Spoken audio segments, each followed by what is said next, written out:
The Swiss Indoors Basel is the country's premier tournament. The ATP World Tour 500 event always attracts the biggest names in the game. Hometown hero Roger Federer, who once served as a ball boy at the tournament, is a five-time Basel champion. And he relishes the support of the Swiss fans. Well, I think the advantage is at the back end of the tournament, or in a situation of the match where it's very close and I feel like I have the crowd support, they're cheering me on, they're gonna make me go for the shots rather than waiting for something to happen, and the opponent feels like you're not allowed to miss now rather than going for it. And I think that combination can just sort of put the chances on my side. Plus I've played here so many times. I know how the court feels.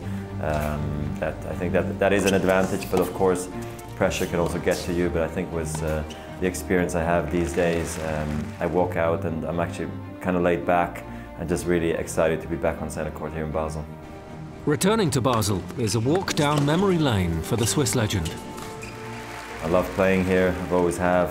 Played here back in '97 the first time as a qualifier, and then came back in '98 playing in the main draw against Andre Agassi, which was a surreal experience. I was only 17 years old, and I've come back so many times and been in 10 finals now, so I know how to get the job done. And I hope it's another year like this. You know, you always think it's probably one of those years where it's not going to go well, and then it always did. So I hope after the very solid year I've played this year that I have some good tennis left in me for this week.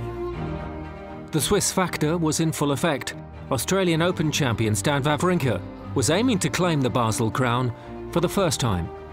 It's great. I'm really happy to be back here. I had some great year and some tough loss against, but I'm really enjoying to be back, especially this year after all what I did during the year. The Swiss Indoors Basel is a vital tournament in the Emirates ATP race to London. Last year Stan was battling to qualify. This year he's already joined the Elite Eight, who will feature at the season-ending finale. Yeah, it's quite nice not to have the stress that I had last year to qualify, especially past the last tournament in Paris-Brest, where no one was really sure to be there. So now I can really enjoy to be already qualified. Two players still fighting for a place in London are Bulgaria's Grigor Dimitrov and Canada's Milos Raonic. Yeah, there is definitely that sort of extra motivation because of that. It is the part of the year I look forward to most, so hopefully I'm able to play my best tennis and can make the most of this opportunity ahead here in Basel. But Milos lost out in the quarterfinals to David Goffin, whilst Grigor's bid to qualify for the Barclays ATP World Tour finals saw him come face-to-face with Roger Federer. The Swiss had won their only previous meeting. That's pretty interesting for me because I played 12 months ago exactly against him and see what I can do better, what I've learned. I don't fear, so I know that he's playing again one of his best tennis at the moment, and I know what to expect. Plus it's home for him, so that is going to be an extra cheering up for him. So it's an exciting match for me. In the end, Federer proved too strong for Dimitrov. And to the delight of the Swiss fans, the 33-year-old made it through to his 11th Swiss Indoors Basel final. He would meet Belgium's David Goffin.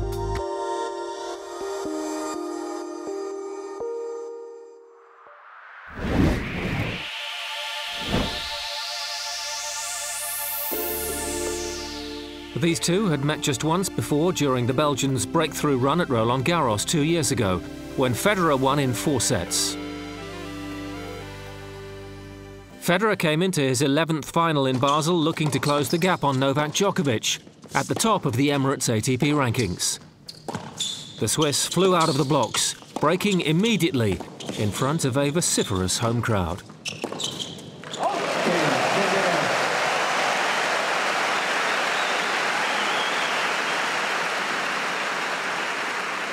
A second break quickly followed, so the hometown hero was serving for the set in the 8th game.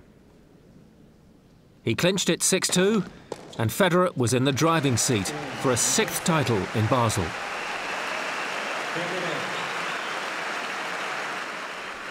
He was bidding to close to within 500 points of world #1 Novak Djokovic, and that became a reality after Federer repeated the first set scoreline in the second to celebrate his 82nd career title on the ATP World Tour.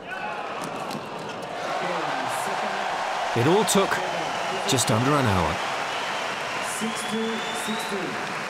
For Goffin, the run in Switzerland means a career high ranking, and the young gun will look to improve on that in Paris. For Federer, the focus is the French capital, where he will look to gain the year-end #1 spot. His tussle with Djokovic may well provide more twists and turns between now and the season's end. But of course, there could not have been a more popular winner of the Swiss Indoors Basel.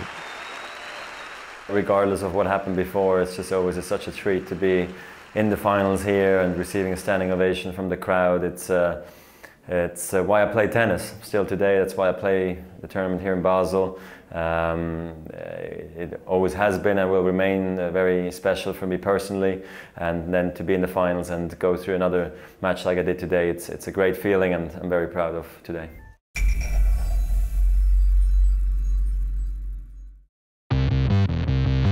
Next week on ATP World Tour Uncovered, we head to Paris, the last chance for many before the final showdown. And we spotlight the top 8 singles and doubles teams who will be battling it out at the season finale in London.